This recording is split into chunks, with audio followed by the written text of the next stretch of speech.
રામ રામ ખેડૂત મિત્રો, નમસ્કાર. મારું નામ છે હિતેશ પટેલિયા. આપણી યુટ્યુબ ચેનલ છે ખેતીકા સાગર.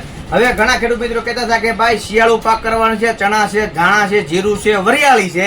તો શિયાળુ પાકની માલિપા જે આપણે ઉગીને તરત તમને કહું આપણો પાક સુકાઈ જાય છે, મૂળિયા કોહવાઈ જાય છે, બરાબર છે, એને ક્લેરપ્સન રોપ્સી નામની ફૂગ કહેવામાં આવે છે. તો હવે એના માટે હજળ કોઈ સોલ્યુશન હોય તો માનો કે ચણા છે, જીરું છે, ધાણા છે, વરિયાળી છે, તમે જે કાંઈ પાક કરો છો એમાં 20 કિલોએ 40 થી 50 ml લેખે વોલ્સકેમ કંપનીનું આ રંભ આપો પટ. શું કામ પટ આપવાનું છે? કારણ કે આમાં કાર્બોક્સિન 17.5% અને થાયરામ 17.5%, બરોબર છે. દવા દાણાની હારે વ્યવસ્થિત રીતે ચોટી જવી જોવે. પેલા તો બિયારણને તમારે તપાવી દેવાનું 2-4 કલાક અગાઉ, અને પછી તમારે એનો પટ મારી દેવાનો છે, બરોબર છે. એટલે ઉગસુગના જે કાંઈ રોગ લાગે છે, જમીનજન્ય, પાણીજન્ય, આપણી જમીન ખરાબ હોય, અમુક ટકા ખારી હોય, ખારાશ વાળી હોય, તો આ બધા પ્રશ્નો એકારે સોલ્વ થઈ જાય. અને આપણું જે બિયારણ છે, જે સીડ છે, એનું તમને કોઈ જર્મિનેશન સારું એવું આપણને આવે. અને જેટલું સીડ જર્મિનેશન થશે, જેટલું બિયારણ ઉગશે, એટલો જ આપણને ફાયદો એમાં રહેશે. કારણ કે એમાં જ ફાલ આવવાનો છે, બીજામાં થોડો ફાલ આવવાનો છે.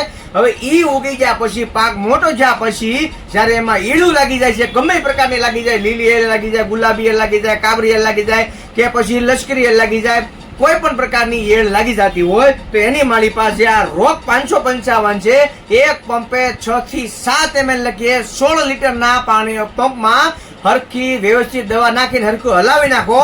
અને 1 એકર એટલે કે 40 ગુઠ્ઠા જગ્યાની માલિપા તમે 10 પંપ કચાવીને વ્યવસ્થિત રીતે છાંટી દો.